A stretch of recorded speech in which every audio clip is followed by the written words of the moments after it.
Assalamualaikum warahmatullahi wabarakatuh. Di sini saya Lutfi Aris Nursi dengan NIM B1818024 dari kelas K Ekonometrika. Di sini saya akan menerangkan terkait analisis regresi linear berganda, uji asumsi klasik pada data series. Berikut merupakan data permintaan mobil penumpang baru di Amerika Serikat pada tahun 1971 sampai 1986, di mana Y adalah mobil penumpang baru terjual dalam ribuan, tidak disesuaikan musiman. Kemudian X1, mobil baru indeks harga konsumen tahun 1967 sama dengan 100, tidak disesuaikan musiman.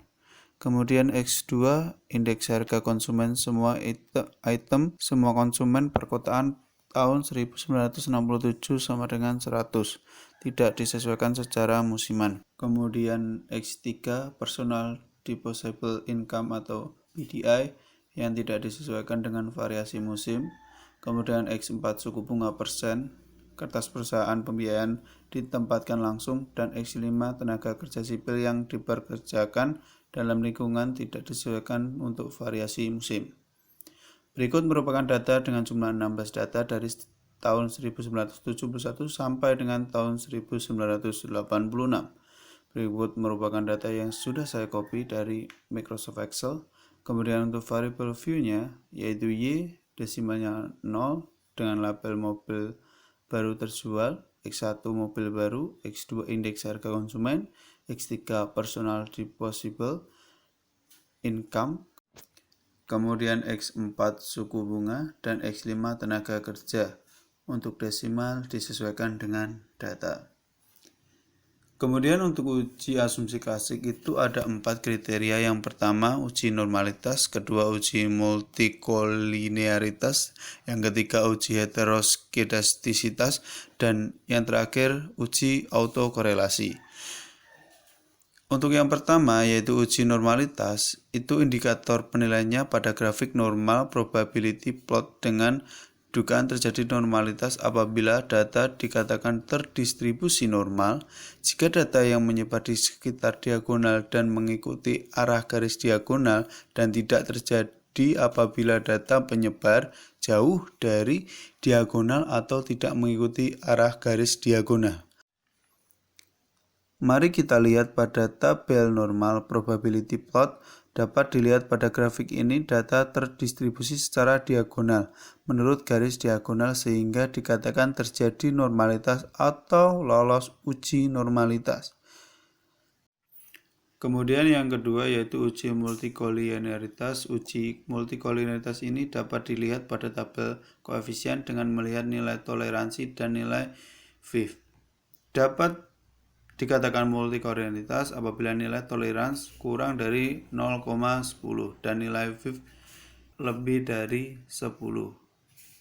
Kemudian tidak terjadi multikolinearitas apabila nilai toleransi lebih dari 10% atau 0,10 dan nilai VIF kurang dari 0,10 atau kurang dari 10%. Dapat dilihat di sini pada tabel toleransi ada yang lebih dari 0,10 pada suku bunga, sehingga pada variabel X4 terjadi multikolinearitas pada suku bunga. Untuk selanjutnya yaitu uji heteroskedastisitas. Dapat kita lihat pada tabel scatter plot terjadi heteroskedastisitas apabila ada pola tertentu seperti titik-titik yang membentuk pola teratur dan bergelombang. Sedangkan apabila tidak terjadi heteroskedastisitas, itu tidak ada pola yang jelas serta titik-titik yang menyebar di atas DA dan di bawah angka 0 pada sumbu Y.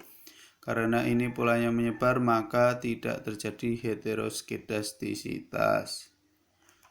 Untuk uji autokorelasi dengan nilai Durbin-Watson di antara 4 min DU, untuk nilai DU dicari daripada distribusi nilai tabel Durbin-Watson berdasarkan nilai K yaitu jumlah variabel dan nilai X jumlah data dengan signifikansi 5%. Ini merupakan data dari tabel Durbin-Watson di mana K-nya variabelnya 5 karena tadi X1 sampai dengan X5 dan X atau jumlah datanya ada di 16, maka ada di titik 2,1567.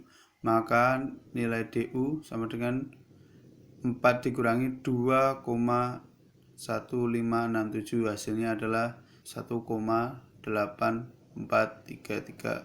Kemudian nilai Durbin Watson pada tabel itu ada 1,544. Oleh karena itu nilai DU 2,1567 lebih dari nilai Durbin Watson pada SPSS yaitu 1,544 dan kurang dari nilai 4 min DU yaitu 1,8433. Maka dapat disimpulkan di sini terjadi distribusi autokorelasi karena nilai Durbin Watson tidak berbeda di antara 4 min DU. Untuk uji T parsial dapat dilihat pada tabel koefisien dengan melihat nilai signifikansi. Apabila nilai signifikan kurang dari 0,05 artinya variabel independen berpengaruh secara signifikan pada variabel dependen. Pada tabel ini dapat dilihat nilai signifikansi lebih dari 0,05 artinya variabel independen tidak berpengaruh terhadap variabel dependen. Kemudian untuk uji F dapat kita lihat pada tabel ANOVA dengan melihat nilai signifikansi dari data tersebut. Di sini tertera 0,006 di mana nilai ini kurang dari 0,05, maka variabel X1 sampai dengan variabel X5 berpengaruh secara simultan pada variabel dependen. Itu tadi merupakan rangkaian regresi linear uji asumsi klasik pada time data series.